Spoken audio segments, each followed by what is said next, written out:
Is your Kia Sorento key fob not working as reliably as it used to? It might be time for a new battery. The Kia Sorento key fob uses a common CR232 coin cell battery.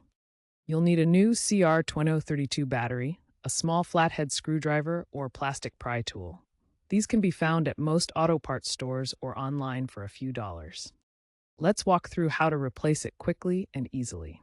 Note that while the process is generally straightforward and DIY friendly, variations may exist across model years, e.g. 2016, 2025 Sorento models. Always consult your vehicle's manual for specifics and consider professional assistance if unsure.